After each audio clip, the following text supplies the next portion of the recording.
Hi friends, welcome to our channel. ఈరోజు అయితే నేను పులిహోర చేస్తున్నాను. మా వారికి చింతపండు పులిహోరైనా నిమ్మకాయ పులిహోరైనా చాలా ఇష్టము. అందుకనేసి తన కోసం నేర్చుకున్నాను నేను పులిహోర చేయడం అనేది. మిగతా ఏ వంటలైనా కుదరకపోయినా నాకు కొంచెం బాధ అనిపించింది, కానీ పులిహోర కుదరకపోతే మాత్రం బాధ అనిపించిద్ది. మళ్ళీ నెక్స్ట్ టైం పులిహోర చేసి అది కుదిరిన దాకా నాకు మనసు అంతే ఉండదు. మనసులో అదొక గిలిగా ఉండిద్ది. అయ్యో, లాస్ట్ టైం పులిహోర చేశానే కుదరలేదే, బాగా తిన్నారో లేదో అనేసి. చింతపండు పులిహోరైనా నిమ్మకాయ పులిహోరైనా కొంచెం ఆయిల్ ఎక్కువ ఉండాలి. ఆయిల్ ఎక్కువ ఉంటేనే అన్నానికి పట్టి బాగుండిద్ది, తినడానికి కూడా టేస్ట్గా ఉండిద్ది.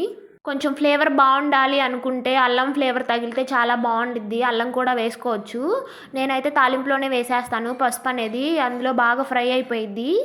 కలుపుకోవడానికి కూడా ఈజీగా ఉండిద్ది, పచ్చివాసన కూడా రాదు. మీలో ఎంతమంది పులిహోరని ఈ స్టైల్లో చేస్తారో కామెంట్ చేయండి ఫ్రెండ్స్. నేను పులిహోర చేసి అయిపోయిన టైంకే మా వారు కూడా వచ్చారు. అదే టైంకి ఇంకా పులిహోర పెట్టిస్తే తిన్నారు. మీరే చూడండి ఎలా ఉందంటున్నారు.